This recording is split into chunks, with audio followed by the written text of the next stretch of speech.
Depuis plusieurs mois au Pont-Jumeau, un couloir de bus à contresens crée la polémique. Le projet de musée de Montaudran va-t-il enfin prendre son envol? Les associations sont dans le flou. Plus d'étrangers, le même nombre de Français, c'est le bilan touristique de Toulouse pour l'année 2010.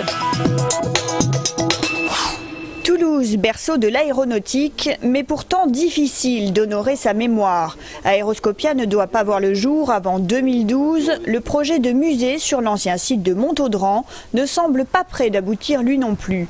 L'association Toulouse-Montaudran Mémoire d'avenir, porteuse d'un projet, a pourtant retiré en janvier dernier ses recours contre les permis de construire de certains immeubles à proximité des bâtiments classés. Pendant toute la durée de la procédure, les bâtiments ont continué à pousser, donc il était absolument inutile de continuer les recours puisque les immeubles étant là, ils ne seront pas rasés et donc les recours ne servent à rien si ce n'est à bloquer les procédures. Le projet de futur conservatoire des transports est prévu pour s'autofinancer. Des espaces documentation et métiers, des boutiques et des bars auront leur place.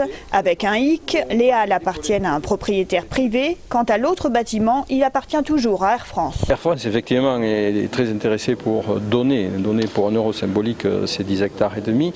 Et y compris assorti d'une subvention non négligée. Les différentes municipalités n'ont pas usé de ce droit de préemption.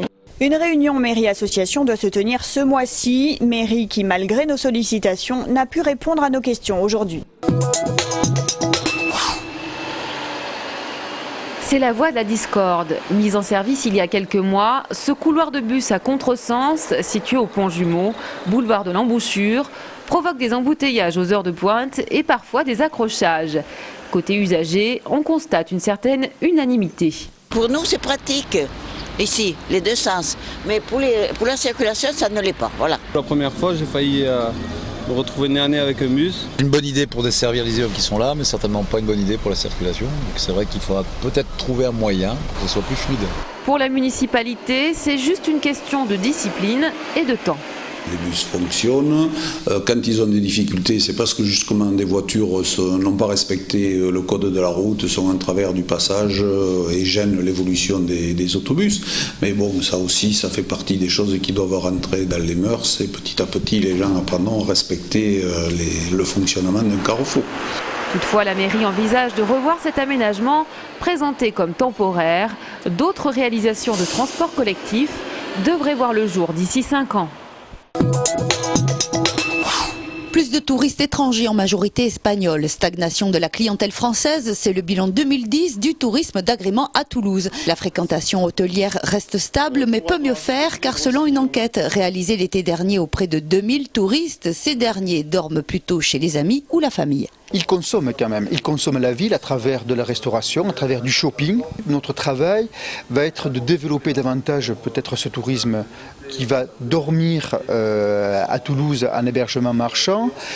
Donc il y a peut-être certains bassins de clientèle à mieux travailler de notre part, notamment peut-être à la région lyonnaise, Lyon, Nantes, et aussi mieux travailler peut-être à la région parisienne. Autre point de l'enquête, la dimension culturelle et patrimoniale de la ville est la principale motivation touristique. Des visites très appréciées des seniors, clientèle majoritaire. Mais ça, c'est une caractéristique normale de ce tourisme urbain. Nous souhaitons le conforter.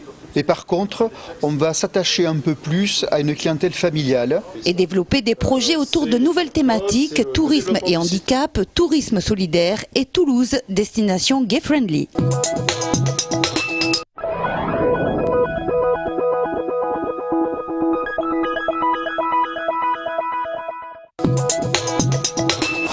Soulagé, bon, en espérant que cette fois-ci, ce sera la bonne et puis qu'on me laisse un peu tranquille, quoi, parce que je vais être juste en paix, moi et ma famille, quoi. Fredo Liévy et sa famille ne seront pas expulsés.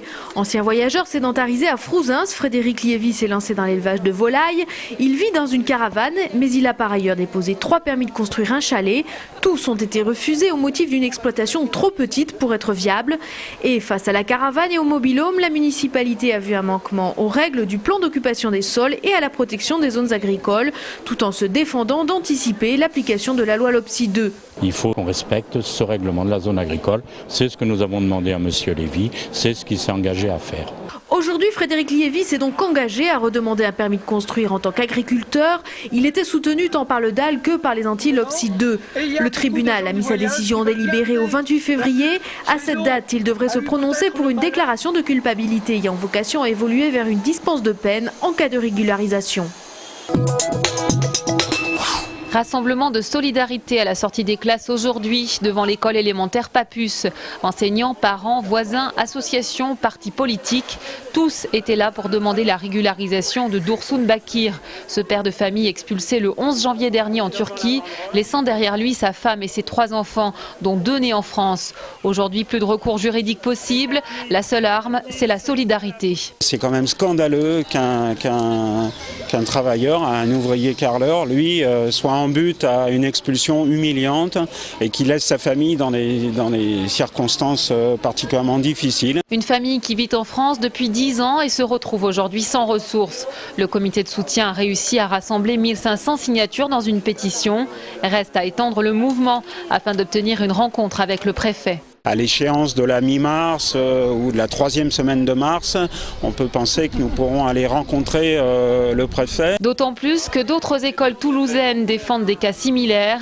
Il s'agit donc d'unir les forces afin de venir en aide à ces familles.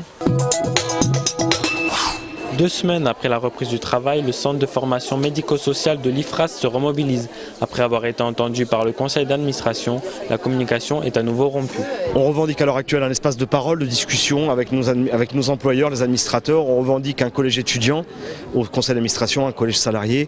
On revendique de travailler sur les différents points de la plateforme de négociation, c'est-à-dire la place des instances représentatives des personnels. On revendique de geler la fonction de DG. Et cela pendant 6 mois. Cette demande intervient après le départ mouvementé de Félicien Danglo, peut-être indemnisé. Nous contestons la moindre indemnité payée à Félicien Danglo, puisque de toute manière celui-ci s'est rendu coupable de faute et qu'il n'a qu'à aller au prud'homme et statueront les prud'hommes. Une situation loin d'être rétablie pour ce centre de formation toulousain. Ce qu'il demande en priorité, c'est d'être écouté.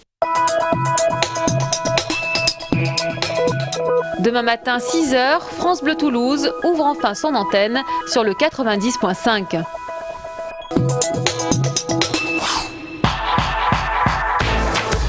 Du 21 février au 18 mars, le Centre culturel des Mazades propose une exposition sur le graffiti. La mémoire industrielle passe aussi par la mise en valeur artistique de l'objet, de l'outil ou de la friche.